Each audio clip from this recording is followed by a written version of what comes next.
This week on Full Circle Florida, the rise of the independents. More voters ditching parties, frustrated with the extremes. But in our two-party system, does it really change anything? We discuss, you debate.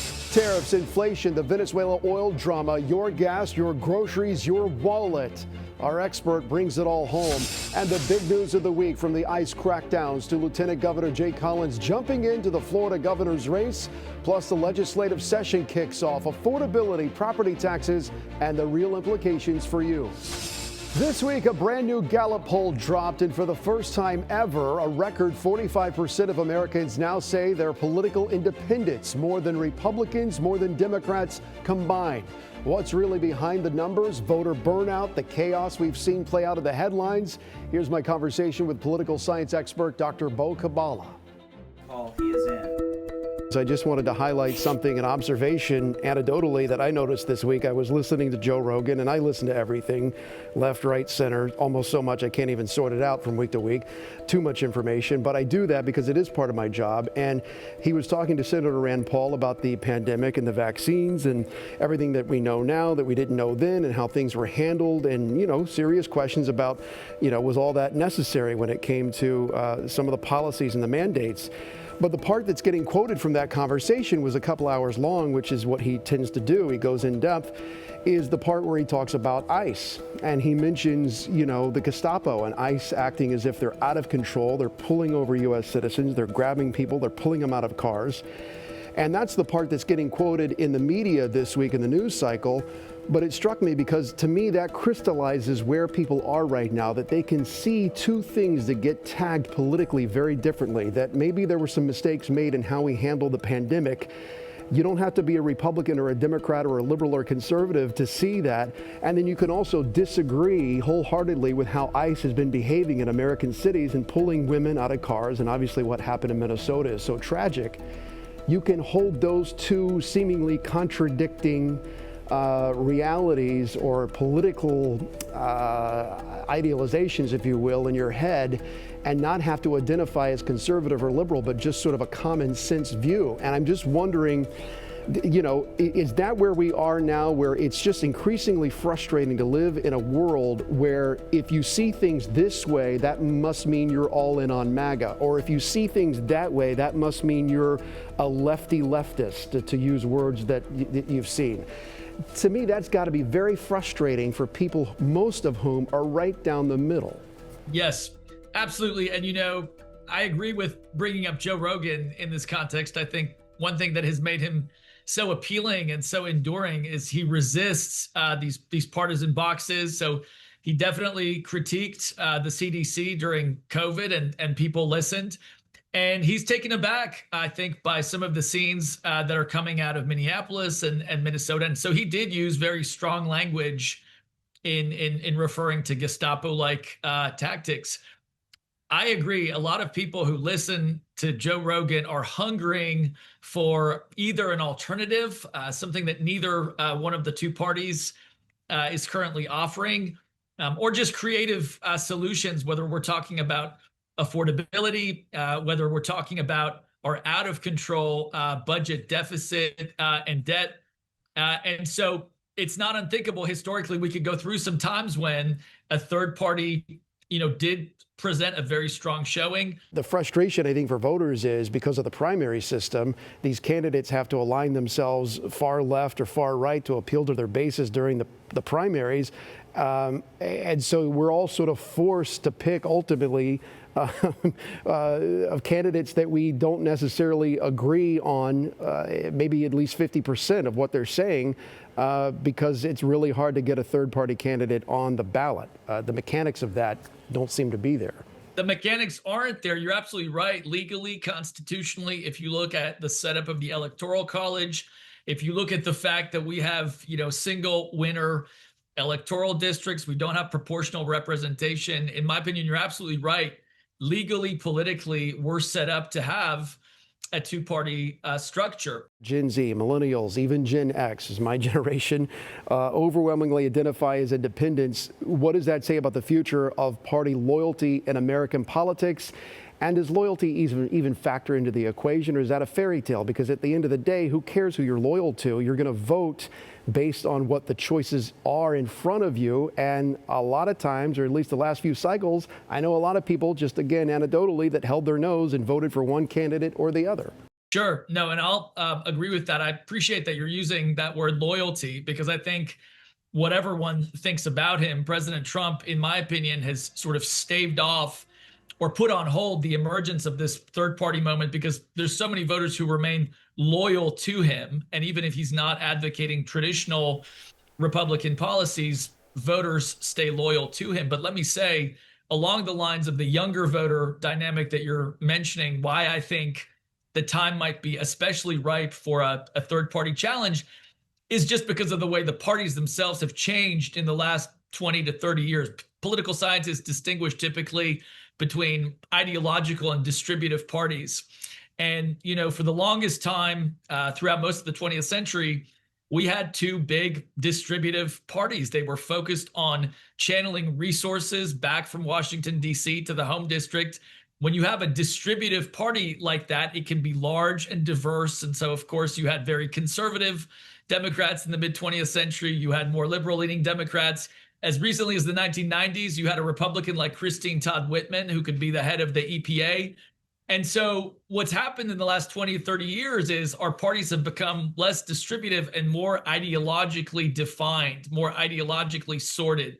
So if you're a Republican now, it's much easier to predict what your position will be on the environment, on abortion. Same with Democrats. Those are the kinds of parties that you see in Europe, you see around the world in places where there are more third, fourth, fifth, sixth party alternatives. They're not huge distributive coalitions. They're smaller. They're defined based on ideas. And so my guess is on the other side of the Trump presidency, when that loyalty to the president isn't animating younger voters, we may move more aggressively in a multi-party independent direction. I think whoever gets out in front of those issues that matter to independents will do very well in 2026. Independents can't be ignored. They still have a voice. That's the positive headline. We'll leave it at that. And also can't be ignored, the Motel 6 sign behind you. You're on the road. You're dealing with a family situation. And I just want to personally thank you for taking the time to make this happen today amid all of that. Dr. Bo Kabbalah, Thank you so much. thank you for your insight, sir. Appreciate it. Next, tariffs, oil, and how the global supply impacts you. Welcome back to Full Circle Florida. Well, your wallet feels it every time you hit the store, the tug of war between supply, demand, and global tension. Here's my next guest, USF supply chain expert Sekin Oskal. With the recent political and economic shifts in Venezuela, that popped onto everyone's radar last week. How do you see that shaking up the global oil supply chains, especially for the United States? Well, the situation in Venezuela definitely adds a lot of uncertainty rather than it adds any certainty, right? A lot of people are expecting maybe there's going to be more oil production, but there's also infrastructure constraints in Venezuela that may actually cap how much oil, how much additional oil can be produced. And then from there, what portions of the global trade is it going to be flowing? We are expecting that there's going to be a little bit more flowing into the U.S. The way it seems right now, or what we are able to understand from what's happening at the moment. But that can change drastically, right? Yeah, there's a lot of unknowns in Venezuela. I mean, they were producing 3 million barrels of oil a day 5 years ago, and now they're producing 1 million barrels of oil a day, in part because of that dilapidated infrastructure that you were talking about. After all the disruptions that the world saw last year, but particularly U.S. supply chains, the on-again, off-again tariffs, which are still a factor, what is your take on the overall stability and recovery trajectory for imports and exports in 2026? The supply chains are stronger than they were last year. When we had this discussion last year, a lot of things were looking bleak. But I wouldn't say that we are fully recovered in 2026. I think 2026 is going to be a cautious recovery year.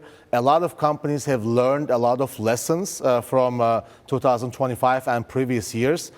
They have invested a lot in visibility, in technology tools to increase their visibility throughout the supply chain. They have also invested on extended capacity, buffer capacity is what we call it, so that if there's a shock that they can actually on-take that. And they also have learned learned how to diversify their supply chains. Companies who were doing business with 1 or 2 suppliers, we are seeing them diversify that to 4 or 5 different suppliers. And I shouldn't confuse this with the health of the economy, because the economy does look, at least for now, strong in 2026, both in the U.S. and globally. Of course, that can change, but meeting the demand of that economy, that's where those supply chains come in, and that's the challenge. That's the world that you work in. If Venezuela's situation goes south, it could lead to oil shortages. What is the domino effect that that can have on other things like manufacturing, transportation, or consumer goods? Or is that sort of contained to Venezuela and the southern hemisphere? You just hit the nail on the head, Paul. So basically, petroleum impacts or uncertainty on petroleum products, such a country as Venezuela, is going to have a cascading effect into transportation costs, which is also going to have a cascading effect into manufacturing costs, which eventually, unfortunately, as we know, somebody has to pay for these. And who pays for these costs eventually? Our consumer pays for this. So if the uncertainty continues with Venezuela and the oil production does not increase drastically and also be able to be spread throughout the global world, I would expect that there's going to be some transportation cost increases, which also together with manufacturing cost increases, that may create a world of inflation, and the consumer may see the impacts of the cost of goods increasing. Oh, here's another piece of the puzzle, artificial intelligence. I mean, you even see the commercials now when you watch certain financial networks about AI and supply chains. It's that mainstream. You combine that with geopolitical tensions. How do you prepare for this if you are a business, small, medium, large? AI would be, I suppose, on the positive side of this, to geopolitical tensions is where people get nervous when it comes to the interruptions. 2026 is definitely the geopolitic portion of the puzzle is still there. We are still cautious of what can happen, what may happen. Will we have additional tariffs? We don't know. All of these are basically happening day in, day out. So policy impacts are still very much real for companies. So companies need to stay nimble, right? The companies who are going to stay flexible, who are going to invest in visibility to be able to possibly foresee some of these upcoming shocks and be able to reduce, are the ones that are going to be actually winning 2026. All right, artificial intelligence, Venezuela, and of course, any other puzzle piece you want to throw in there when it comes to global supply chains. Second Oskol, thank you so much for your insight as always. Appreciate it. Next, the governor's race heats up and the legislative session kicks off. Capitol correspondent Forrest Saunders joining me right now from Tallahassee. Forrest, a lot of homeowners, regardless of their political affiliation, are paying very close attention to this legislative session because there's a lot of money on the line if you own a home. And the politicians there are talking about either eliminating property taxes altogether or reducing them. Lawmakers are trying to figure this out, and ultimately voters would get the final say on the ballot in 2026. This would be historical. I mean, this would be big. Having said all that, do we know what the consequences of this would be, how they'll make up the money? Are lawmakers any closer to designing this legislation and tailoring it, or are they still in spitball mode up there? I think they're still in spitball mode, and the reason I say that is because no one has a concrete plan as to what they're going to put on the 2026 ballot yet, right? You've got the House, which has that slate of different ideas. They carve out education funding for schools, and they would basically just be for non-educational homestead property taxes. Those would be exempted for, again, homesteaded homes. And they've got a whole bunch of different ways of doing that. Then over in the Senate, you just kind of have a listening post. They're just waiting to see whatever the House turns out.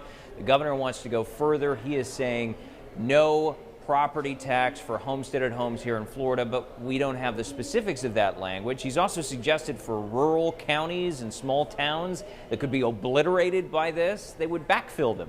But that creates its own problem, right? Then you'd have to have these towns and counties come to the state every year and say, hey, how much money can we get to continue operating? So every idea poses some challenges, and we really just don't have a clear idea of where things are going to end up yet. But I was talking to someone who is familiar with what the House's plans are, and they basically said they're going to shove everything that they've got through the legislature and send it over to the Senate, and then let the Senate kind of decide what they want to do with it. That's not to say that they're going to do all 7, 8 measures that they originally proposed, but they're going to send a variety of options over to the upper chamber and then let the upper chamber kind of figure things out. Remember, they don't need the governor in order to put something on the ballot. They can do that by themselves. He doesn't have to sign anything. These are resolutions. They have direct access. So it is a possibility that they circumvent him. But, you know, DeSantis and all Britons seem to be somewhat aligned on the idea of maybe waiting for a special session to tackle property taxes. We just don't know. So really right now, if I'm reading the tea leaves, they look really, really gray. We are in the gray zone, and I'll let you know when I hear different. Yeah, the opening salvo of a long battle, even after it goes on the ballot. So let's talk real quick. I got like 10 seconds left, or 20 seconds left. The other thing on the home front, HOAs, that seems to be sort of a popular thing to talk about. Is that getting any fast traction as the session kicks off, or is it going to have to wait its turn in line like everything else? This is a big policy goal of giving a pathway to eliminate HOAs. So it is a first-year bill, and it's probably going to have to come back in future sessions because right now it's not moving terribly fast. I mean, anything can happen. I mean, there's 60 days here to go, but a lot of times these big ideas take several sessions to get onto the governor's desk, and we really don't know what the government's going to look like after the 2026 midterm. So we'll wait and see. All right, Forrest Saunders in Tallahassee. Forrest, thank you. All right, let's bring in our political analyst, Dr. Susan McManus, joining us here once again this week. And I want to get your thoughts on what we've talked about so far in this show. We talked about the new Gallup poll out showing more Americans identify as independents, 45%. Do you believe that, or is this just another poll and you have to take it with a grain of salt? I believe it because the registration data in Florida shows the same thing. Among particularly the younger generations, more of them are leaning towards no party affiliation, independence. I'm not at all surprised. A lot of people just think the two major parties have failed us because they don't see any action, any problems being resolved. So I'm not surprised, and I do believe it. That same poll seemed to indicate that 45% leans more Democrat, but that is where you might take some exception, because how do you know if an independent leans more Democrat or Republican? That's been an age-old argument among political scientists, and certainly nobody's going to go to the bank with either one because the numbers change all the time. Yeah. All right, tariffs, Venezuela, inflation. We talked to Second Oskal, our expert on supply chains, the outlook for 2026. There's a few pieces to that puzzle, but it all goes back to the economy. Is Trump delivering on the economy so far? If you look at what people are focused on, which is prices, he's made some headway, like, you know, certain products are less right now, like gas, and even some grocery items like beef and some meats have gone down in price. But prices on rent, mortgages, utilities, childcare, all of that has not come down. And obviously, Republicans are counting on the fact that some of the things related to tariffs and taming down inflation and so forth aren't really showing big advantages or gains now, but Republicans are banking on the fact that some of these longer term things will be working by the time the November election comes along. Yeah, they're certainly counting on that. We shall see. Yeah. All right. We talked about property taxes with Forrest, but the other big news this week, Lieutenant Governor Jay Collins announcing he is going to run for governor. He's been on the show a few times here. What does that tell you about this race? It's an open race. There's no incumbent. And historically, open seats generate more candidates, and the same is true here. And it's true for the Democrats, too. It's open seat there, so they have two candidates. But it's a competitive governor's race all the way around. Will somebody else enter? We don't know. The filing deadline is not until June. Not until June. I got 5 seconds left. Do you think Casey DeSantis gets in? Is that the big question hanging over this whole thing? Well, everybody's watching it. I really don't know. I don't want to guess anything at this election. But not yet. You just said June would be the deadline, so we would know at least by then. We still Right, have absolutely. 5.5 more months to go. Right. Dr. Susan McManus, thank you for being here. Appreciate it. Full Circle Florida continues right after this. Thank you for watching us here on Full Circle Florida. We hope you'll join us again here next week, and make sure to add our free 24/7 streaming news channel, Tampa Bay 28+. Have a great week.